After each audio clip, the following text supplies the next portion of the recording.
Shalom à tous et à toutes, bienvenue à Wake Up, votre matinale à la gloire de notre Seigneur Jésus-Christ.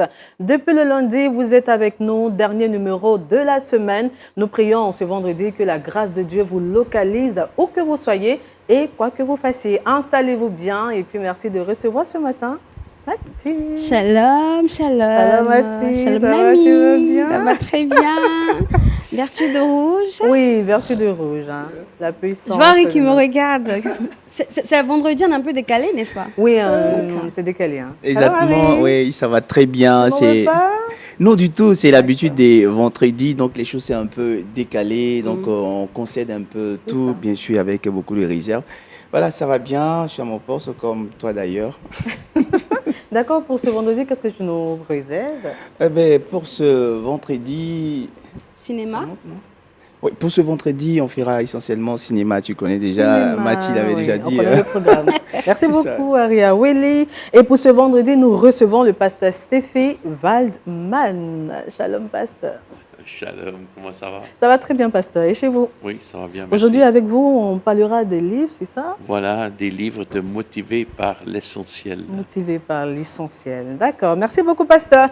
Un vendredi spécial avec le pasteur Conan Florent. Shalom, pasteur. Shalom, Nami. Vous allez bien, pasteur? Ça va très bien, oui. Super. Mais tout à l'heure, le pasteur l'a dit, on parlera d'un livre très important. Et moi aussi, je vais amener le peuple de Dieu à méditer un livre aussi important. Très important. Voilà. Merci beaucoup, pasteur. Aria Willy. Adonai, nous bénissons ta présence au milieu de nous. Nous voulons t'inviter. Conduis-nous au nom de Jésus. Amen. Amen. Prenons nos Bibles et ensemble, méditons.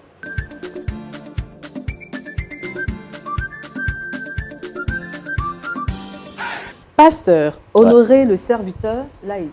Tout à fait. Honorer le serviteur laïque. Ce matin, je me suis réveillé avec cette forte envie d'encourager les vaillants serviteurs de Dieu dans le champ de Dieu, à quelque niveau que ce soit les pasteurs, ceux qu'on a appelés membres du clergé, ou les laïcs, les anciens, les diacres, tout ça, les encourager.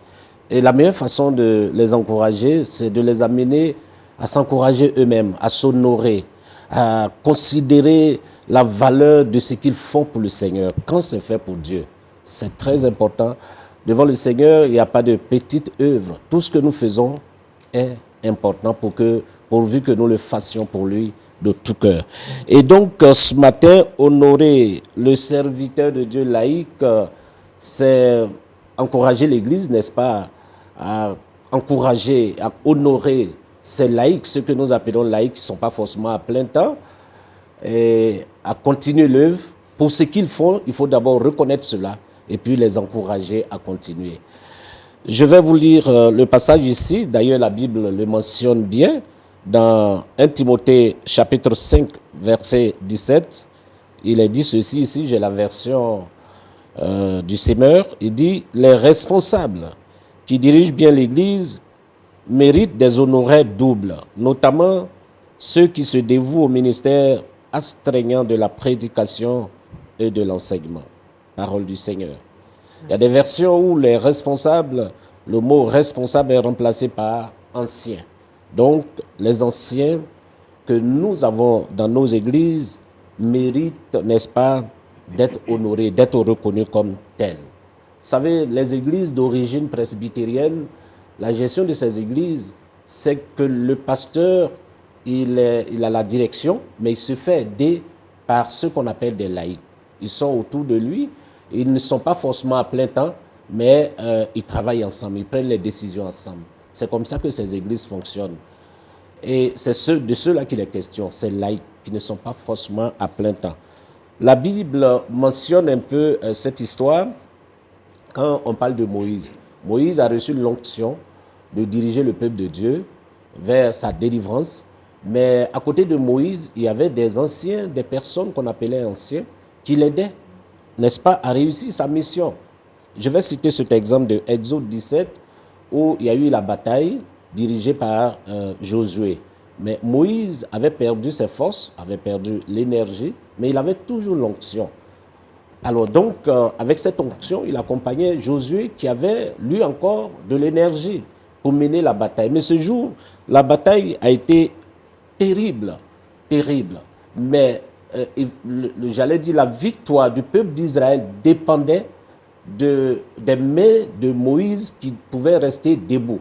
Parce qu'aussi longtemps que ces mains restaient debout, alors la victoire appartenait à Israël. Et c'est comme ça que la bataille s'est menée. À un moment donné, on a vu qu'avec le poids de l'âge, Moïse ne pouvait pas lever les mains longtemps. Et chaque fois que ses mains se relâchaient, ben, la victoire revenait à l'ennemi. C'est ainsi que des anciens, dans le peuple, des anciens, ont constaté qu'il fallait aider Moïse. On a nommé un certain Our, on a nommé Aaron qui sont partis porter secours à Moïse. On ne va pas s'attarder sur, j'allais dire, les détails. Vous pourrez retrouver ça dans Exode 17, versets 10 à 12. Mais comment Josué a gagné la bataille? C'est grâce à Our et à Aaron, ceux-là qu'on pourrait considérer aujourd'hui comme des laïcs. De nos jours, Moïse serait le pasteur et les laïcs, c'est Our et Aaron. C'est grâce à eux que Moïse a tenu et que Josué aussi a remporté la victoire. Voilà pourquoi il faut les honorer. Parce que le diacre qui, très tôt à 6 h du matin, ouvre les portes du temple, c'est grâce à lui que les gens rentrent.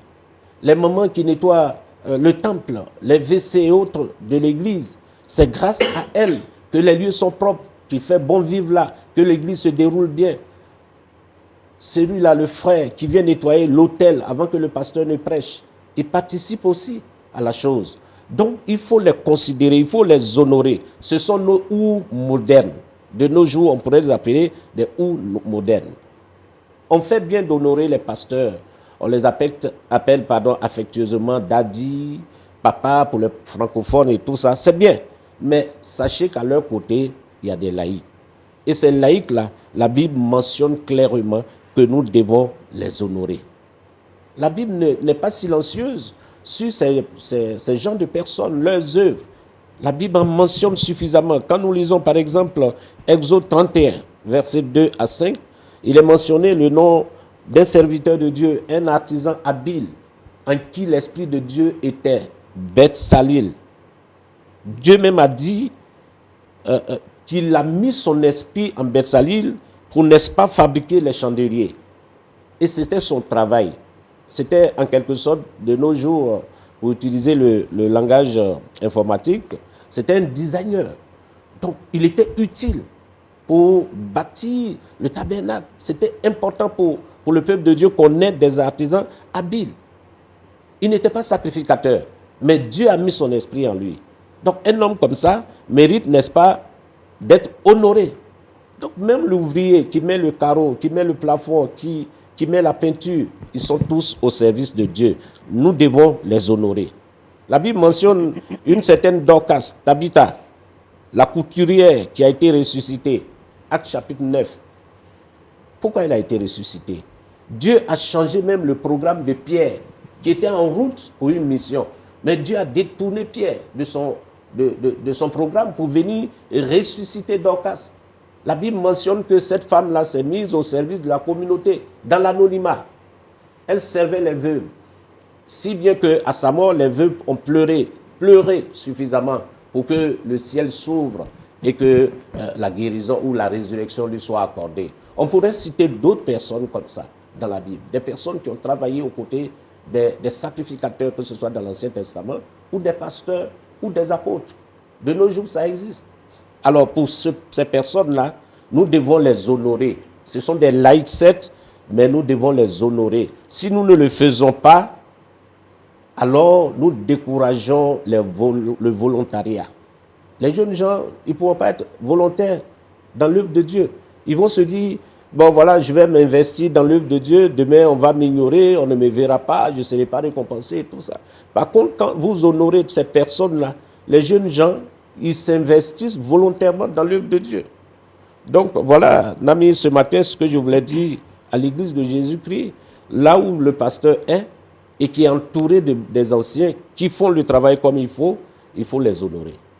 Il faut les honorer. Parce qu'ils méritent cela. Que Dieu bénisse chacun de nous. Amen. Amen. Merci beaucoup, pasteur. Nous allons prendre la réaction de pasteur Stéphie. C'est très important. Moi, je suis même dans une église où voilà, je suis ancien avec 4 autres personnes. Et puis, on a Dans une église de 250 personnes, on a la moitié pratiquement qui sont dans un ministère. Et nous les honorons, nous cherchons à les rassembler régulièrement, à leur donner un petit mot d'encouragement lors des fêtes de fin d'année. C'est très important. Parce que quand on est dans le ministère, on a un tablier et on est souvent prêt à rendre le tablier. Donc c'est très important, c'est la fidélité, c'est la résilience dans le ministère, très important. Merci. Merci beaucoup, pour ce pasteur. rappel. Merci, pasteur. Pasteur, Ouais. on va prier. D'accord. Seigneur, merci. Merci de nous encourager à la tâche. Merci pour l'unité du corps de Christ auquel nous appartenons. Bénis cette méditation, cette parole, et que les églises puissent se l'approprier et agir ainsi pour que tu sois content de ces églises et tu continues de les bénir par des ressources humaines. Qu'il en soit ainsi, Seigneur, au nom de Jésus-Christ. Amen. Amen. Merci beaucoup, pasteur. Ce matin, avec Harry Awele, nous nous intéressons au film Dieu n'est pas mort 3, réalisé par Michael Mason. Culture Actu.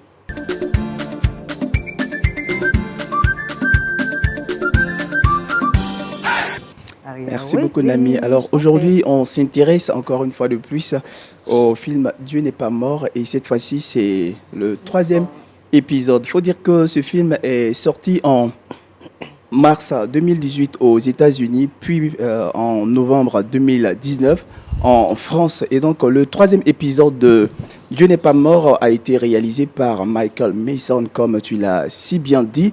Et dans cet épisode, le réalisateur met en exergue les difficultés, les épreuves du pasteur Dave et comment ce dernier, en s'appuyant sur sa foi chrétienne, en s'appuyant également sur sa relation familiale, va réussir à se tirer d'affaire, va réussir à relever ses défis. Plus concrètement, le pasteur Dave sera engagé dans une bataille juridique, une bataille au cours de laquelle ce dernier va chercher à lutter, sinon empêcher la fermeture de son église qui est située sur le campus de l'université Adelaide aux États-Unis. Alors, les questions qui ressortent tout de suite, comment est-ce qu'il va s'y prendre? Est-ce qu'il va réussir à gagner cette bataille juridique? Ou alors sera-t-il contraint de fermer définitivement son église? Eh bien, vous aurez la réponse à toutes ces questions, bien entendu, en cherchant à voir ce film. Mais avant, j'ai une petite bande-annonce à vous proposer afin de, j'allais dire, stimuler, merci pour le mot, stimuler votre appétit. Donc, on regarde ensemble la bande-annonce.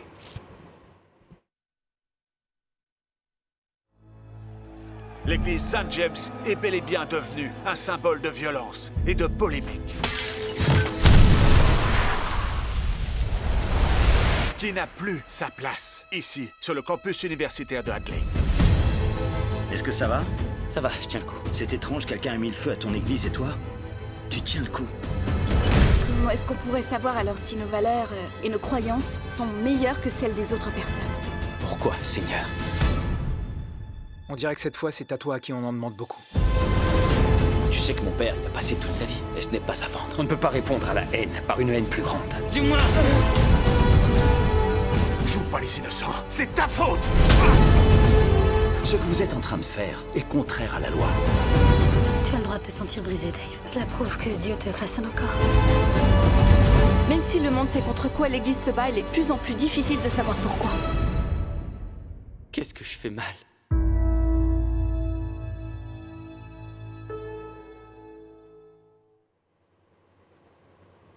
Moi, je pense qu'on attend le 4. Hein.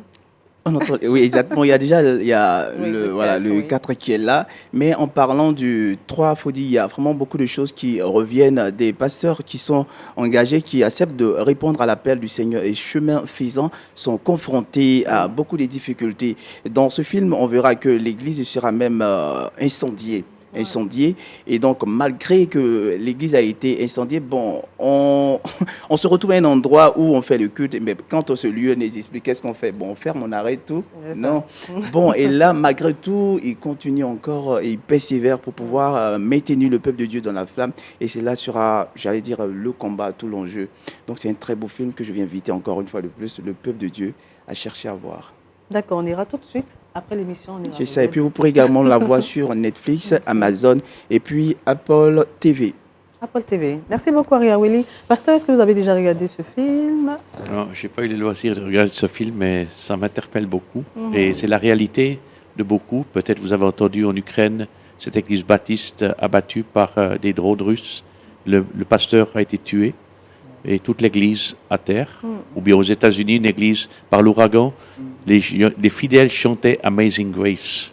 Et l'ouragan est venu et a tout détruit l'église. Donc c'est des réalités et dans les pays aussi en Orient où il y a la persécution. Vous pouvez penser à tous ces fidèles et ces pasteurs. Vraiment. Merci pour ce rappel. Merci, Pasteur. Pasteur. Oui, moi je l'ai déjà regardé et puis j'avoue que j'ai coulé des larmes. Mais à la fin, ça m'a fait beaucoup de bien parce que je me suis dit, tu ne peux pas vivre ce degré de persécution et puis croire que Dieu n'existe pas. Voilà. Et quand tu sors d'une telle persécution, ta foi se renforce. Ouais. Voilà. Et donc, moi-même qui ai regardé, je n'ai pas vécu, mais j'ai regardé, je me suis dit, c'est que je suis dans la vérité. Ça pourrait m'arriver un jour, mais c'est que je suis dans la vérité. Voilà. Merci beaucoup, Pasteur, pour ce témoignage. Donc, je pense qu'à Willy, on aura aussi des paquets de lotus à côté. Voilà. on est déjà préparé. Le pasteur nous a prévenu. Merci beaucoup, Aria Willy. Ce matin, focus sur les turbines à axe vertical, une technologie révolutionnaire qui capte autrement le vent pour produire de l'électricité propre et durable. À voir absolument dans la vidéo du jour.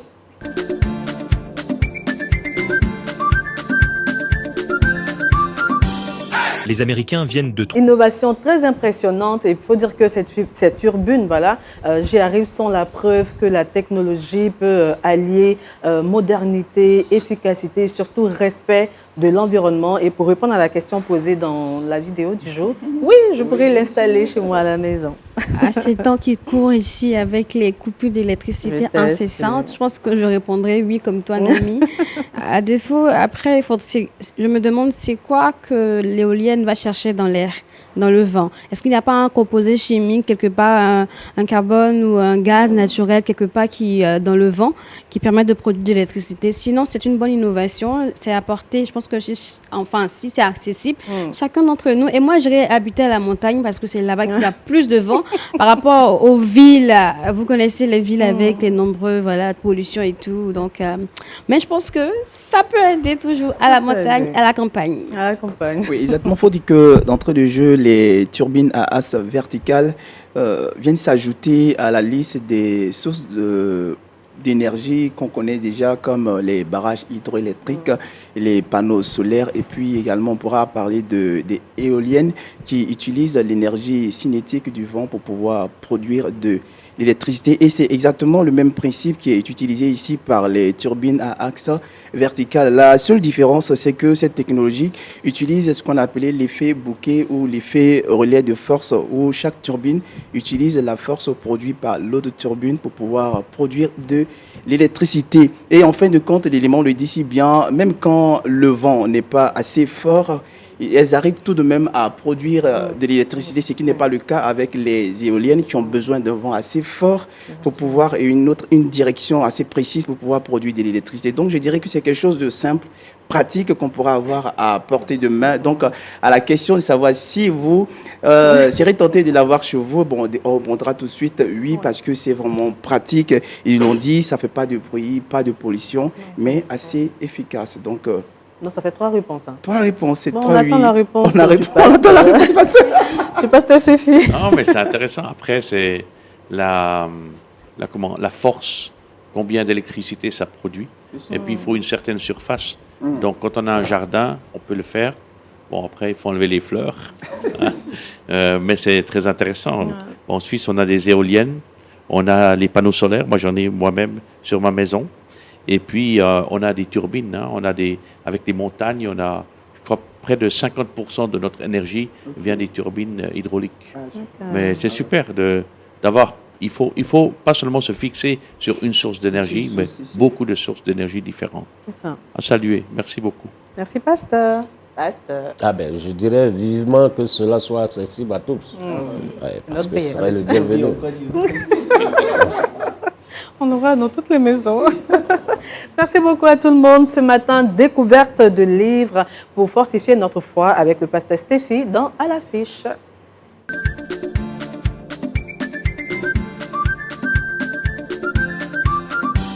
Pasteur, vous avez toute la place. Alors, d'abord, c'est un podcast. Aujourd'hui, on est dans le numérique, podcast Dieu au quotidien. C'est un site aussi, dieuauquotidien.net.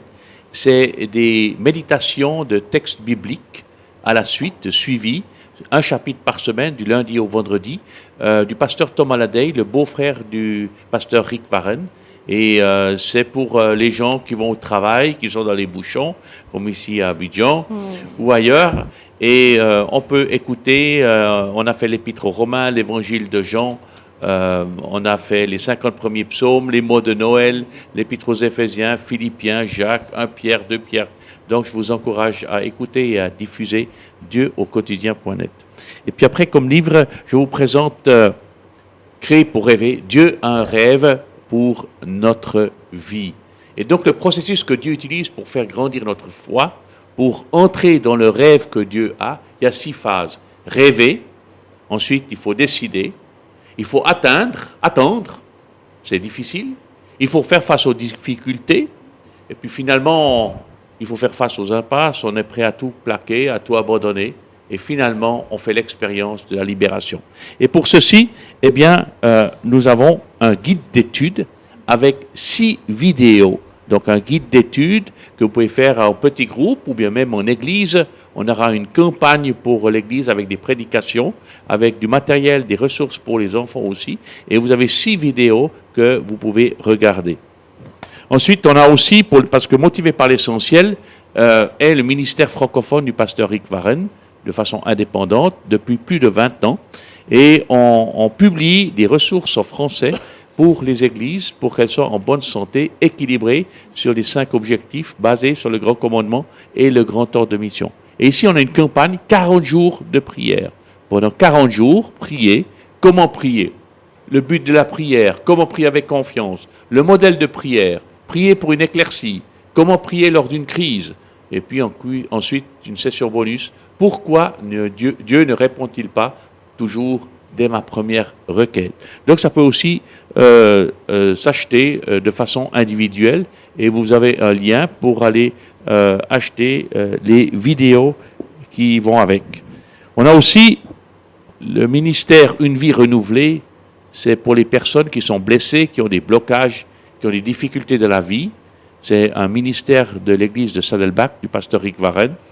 Et le pasteur John Baker, qui a fondé ce ministère dans les années 90, s'est basé sur les 8 béatitudes, avec 12 clés pour entrer dans la libération et dans la guérison de blessures, de blocages et de dépendance. Et ici, c'est une vie renouvelée à travers la Bible. À travers toute la Bible, à travers tous les livres de la Bible, vous avez les différentes façons d'être libéré, d'avoir une vie renouvelée. Un livre très intéressant. Ensuite, on s'est un peu diversifié. On m'a demandé aussi de publier un livre, Entrepreneur motivé par la foi. Comment être entrepreneur, mais pas avec l'esprit business seulement, mais aussi en étant motivé par la foi. Il y a un site aussi, motivéparlafoi.com, et puis vous avez des vidéos, vous avez plein de choses que vous pouvez regarder et partager aussi en petit groupe. Il y a un autre aussi sur investisseurs, comment investir, motivé par la foi.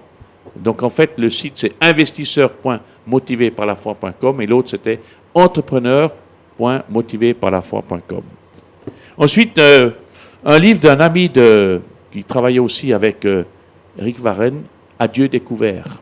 Peut-être vous connaissez les caractères de Dieu, les attributs de Dieu de Tozer, qui est un ancien auteur, et il a remis à la lumière au goût du jour les caractères de Dieu, comme la grâce de Dieu, la souveraineté de Dieu, etc., avec des exemples tout pratiques à recommander. Un des derniers, vivre une foi authentique, c'est comment être un disciple selon Romains 12. Voilà, c'est tout petit, hein? C'est 5 sessions. Dans notre église en Suisse, on va faire une campagne sur Romains 12, comment vivre une vie authentique. Notre relation avec Dieu, notre relation avec le monde, le système du monde, notre relation avec nous-mêmes, notre relation avec les croyants et notre relation avec les non-croyants. Il y a aussi un livre complet avec un guide d'études et des vidéos, Vivre une foi authentique. Et puis le dernier que j'ai publié, qu'on m'a demandé, d'ailleurs c'est le Togo qui m'a demandé de publier cela, Compassion internationale, c'est Leadership en déroute. Vous savez que 2 leaders sur 3 finissent mal. Ça ne veut pas dire qu'ils finissent par le péché, mais ils abandonnent leur passion et leur amour pour servir Dieu. Et ici, en filigrane, vous avez l'histoire de Salomon et vous avez des clés pour l'éviter. David avait recommandé à Salomon de craindre Dieu et de garder ses commandements. Et Salomon, il pouvait tout demander à Dieu. Il a demandé la sagesse. Mais en fait, il s'est trouvé plein d'excuses après pour aller en Égypte, pour s'allier avec d'autres rois, pour avoir plus de 700 femmes. Je ne sais pas comment il a géré. Bref. Et puis, il a construit le temple, certes. Mais finalement, quel était l'héritage qu'il a laissé? Eh bien, c'était un peuple divisé. Catastrophique. Donc, à la lumière aussi de la vie de Salomon, mais aussi, malheureusement, de leaders qui ont fauté, eh bien, il nous donne des clés pour l'éviter, comme avoir un sabbat, comme avoir un temps de retraite, comme valoriser son ministère en sachant que Dieu nous aime et puis qu'on ne doit pas chercher l'approbation de Dieu, etc., etc. Un livre vivement à recommander et à mettre en toutes les mains des responsables. Merci beaucoup. Et puis, j'ai encore 2 livres parce que si on veut être un bon leader, il faut aussi bien s'organiser dans la vie. On a un autre site qui s'appelle focusessentiel.com et bien penser pour mieux vivre. Et puis, vivre enfin ma meilleure année. Comment vivre ma meilleure année? Il y en a d'autres titres aussi sur le site. Merci beaucoup. Merci, Pasteur. Pasteur, je souhaiterais qu'on revienne sur le podcast. Où est-ce qu'on peut la voir? Est-ce qu'il est uniquement réservé aux utilisateurs de iPhone? Non, c'est sur toutes les plateformes. Vous avez le site dieuauquotidien.net. D'accord. Mais il y a tous les textes qui sont écrits. On a plus de 350 podcasts déjà. Ils sont sur YouTube, ils sont sur Spotify, sur Apple Store, sur Amazon, etc. D'accord. Ouais. Donc, dieuauquotidien.net. Oui. Maintenant, pour une personne intéressée par les livres que vous avez présentés, comment... Alors, vous allez regarder sur motivéparlessentiel.org ou sur le site de maisonbible.net. Ensuite, vous regardez s'il est disponible, si vous êtes en Afrique, sur livreafrique.com. Et puis, sinon, vous pouvez m'écrire info@motivéparlessentiel.org et je vous indique où vous pouvez l'avoir. Mais normalement, dans toute bonne librairie, vous devriez trouver ces livres. Mais pasteur, une autre question. Oui. Est-ce que le prix il est accessible à tout le monde? Est-ce que tout le monde peut se procurer ces livres? Alors, ces livres sont... le ministère Motivé par l'Essentiel veut faire que ces livres soient accessibles à tout le monde. Donc, je les vends en Afrique à prix vraiment très réduit. Le prix d'impression plus un pourcentage, mais il faut compter les frais de douane, les frais d'envoi, etc.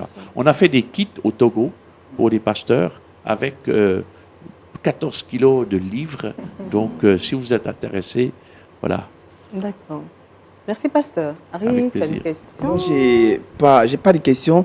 C'est juste que je suis impressionné par le ministère de Rick Warren et j'allais dire tout cet arsenal de livres qui accompagne son ministère. Et je vais dire que c'est toujours essentiel de déployer son potentiel, déployer toute sa connaissance au service du Seigneur et du corps de Christ. C'est vraiment quelque chose à saluer et encourager. Et c'est sûr qu'avec toi, on aura encore plus de détails. Oui, c'est sûr. On va vraiment revenir là-dessus avec plus de détails pour encourager encore une fois de plus le corps de Christ à se procurer ces différents livres. Mathie, questions, réactions? J'ai pas de questions. Je me suis abonnée à Dieu au quotidien. D'accord. Et Je te moi, suis, hein. oui, j'ai vérifié, tout est là, les podcasts sont là. Et en plus des livres, je pense que ça fera vraiment, pourquoi pas, la culture à Dieu ici, pour pouvoir encore mieux détailler le contenu de chaque livre. Et je pense qu'on est richement bénis d'avoir tous ces écrits-là qui vont encore nous aider à marcher avec le Seigneur. Surtout que tout est appuyé sur la base de la parole de Dieu qui est la vérité, la lumière qui éclaire tout homme. Amen. Merci, Mathie. Pasteur. Oui, non. Après l'émission, je vais négocier avec le pasteur comment avoir le kit. Et puis on va tous négocier. On va tous négocier.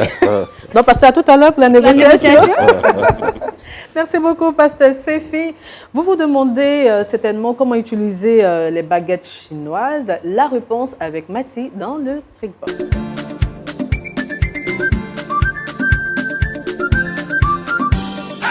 Mathie.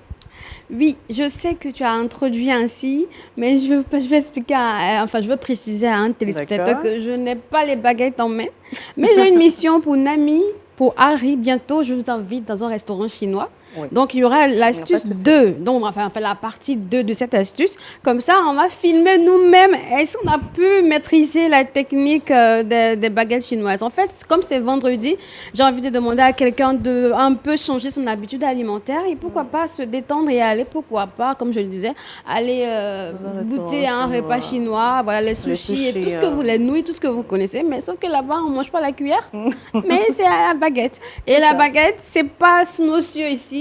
Mais c'est pas facile aussi. Il y a des techniques qui existent, bien évidemment, pour pouvoir savoir manier les baguettes. C'est pas du tout facile, mais pour ceux qui arrivent, je pense que vous avez de la chance. C'est pourquoi j'ai dit, j'invite mes 2 frères et sœurs. On va les vérifier et on viendra en vidéo vous montrer notre astuce. Mais aujourd'hui, regardez techniquement comment vraiment manipuler la baguette avec la main. Regardez ensemble. La première baguette passe dans le creux de ton pouce ainsi que sur l'annulaire et l'auriculaire. La seconde baguette, quant à elle, passera comme si tu tenais un stylo. Donc par ton pouce, ton index et ton majeur. T'as plus qu'à te servir et ça y est, Je n'ai jamais su manger avec les baguettes, on va tester ça. Étape 1, placer la première baguette dans le creux du pouce. Étape 2, placer la deuxième baguette comme un stylo. Étape 3, teste avec un objet de la table.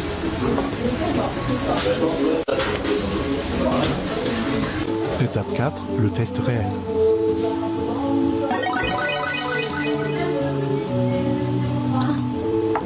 Moi, je pense qu'on doit avoir des coups d'abord avant de se rendre dans le restaurant chez nous. Non, en tout cas. Je préfère. Moi, je suggère qu'on y aille et puis qu'on demande.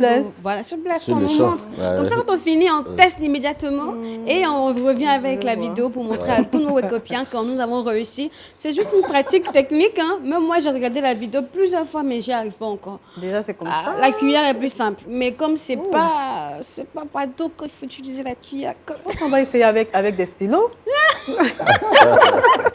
D'accord, donc c'est juste la technique, en fait. On a bien aimé la technique. Pasteur Stéphie. Alors, j'ai déjà été souvent manger chinois. C'est vrai, ils nous mettent des baguettes, mais discrètement, ils nous mettent quand même après les couverts. Donc, mais j'essaye de temps en temps de manger avec des baguettes. Mon fils, il dit, mais papa, mais il faut manger avec des baguettes. Mais est-ce que c'est cette technique que vous utilisez? Oui. OK. Mais c'est vrai, moi, j'ai pas cette technique. Ben, je prends les baguettes puis j'essaye. Voilà. Mais des fois, ça marche pas. C'est ça. Porter les bras à la bouche, c'est ça? D'accord. Oui, c'est la même chose. Je pense que vous avez kiffé, l'astuce. Non, je ne suis pas sûr. Bon, mais je pense que, comme on le dit, l'habitude est une seconde nature. À force de s'habituer, ça va prendre. Oui, c'est pareil, on aime bien, mais après, je préfère la cuillère, tu vois. C'est compliqué pour moi. La fourchette, tout simplement. On peut me laver nos mains. Attention, dans un restaurant chinois, ils vont vous regarder. Je t'assure, ils vont dire, mais ils sont doux, ceux-là. On saura que tu n'es pas chinois. Voilà. Allez, le saviez-vous avec Aria Willy?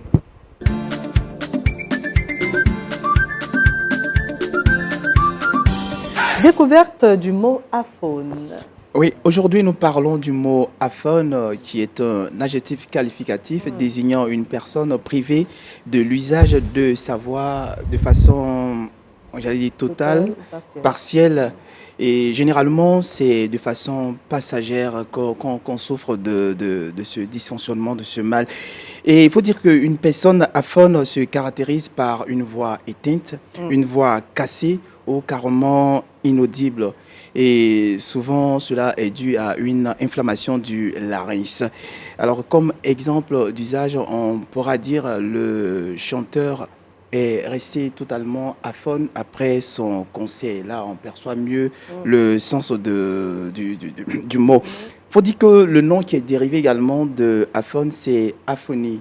Toutefois, il ne faut pas confondre l'aphonie avec la dysphonie. La dysphonie qui est une altération de la voix, n'est pas également à confondre avec l'aphasie qui est un trouble du langage. Donc retenons qu'une personne aphone, tout simplement, c'est une personne qui est privée de l'usage de sa voix de façon totale, partielle ou temporaire. Ça dépendra des soins que la personne va faire juste après pour pouvoir vraiment se tirer d'affaire. Et donc, comment est-ce qu'on écrit aphone? Donc, je vais vous donner rapidement l'orthographe du mot aphone. On a A-P-H-O-N-E. Et comme synonyme, on a aphonique, muet, sans voix ou silencieux. Voilà, je pense que c'est oui, clair. C'est bien clair. Merci. Merci, Ariaweli. Mais moi, j'ai une question. Quand on se retrouve dans cette difficulté, quand on devient aphone, quels sont les remèdes qu'on doit utiliser pour retrouver sa voix? Ouais, exactement. Tu fais bien de poser la question. Tous les usagers de la voix, toutes les personnes qui travaillent avec la voix, comme nous, les présentateurs, les chanteurs et bien d'autres, sont par moments confrontés à cela. Donc déjà, le premier remède qu'on pourra conseiller, c'est de mettre la voix au repos. Donc, se garder de parler sur un certain temps. On garde la voix au repos, on fait pas vraiment, on parle pas. Et avec le temps, on pourra récupérer. Et si ça persiste, on pourra également utiliser soit du thé, voilà, un élément un peu tiède. Okay. Voilà, ça va nous permettre de retrouver un peu l'usage de la voix avec du miel également. Sinon, si ça persiste, il faut chercher à voir un spécialiste. C'est ça, c'est mieux. Merci beaucoup, Ariaweli. Merci beaucoup. Nous retenons ce matin 1 Timothée 5, le verset 17, qui nous dit que les anciens qui dirigent bien soient jugés dignes d'une double marque d'honneur, surtout ceux qui travaillent à la prédication et à l'enseignement. Amen. Merci, Mati. Merci, Ariaweli. Pasteur Stéphie, merci. Merci, Pasteur Conan. Merci.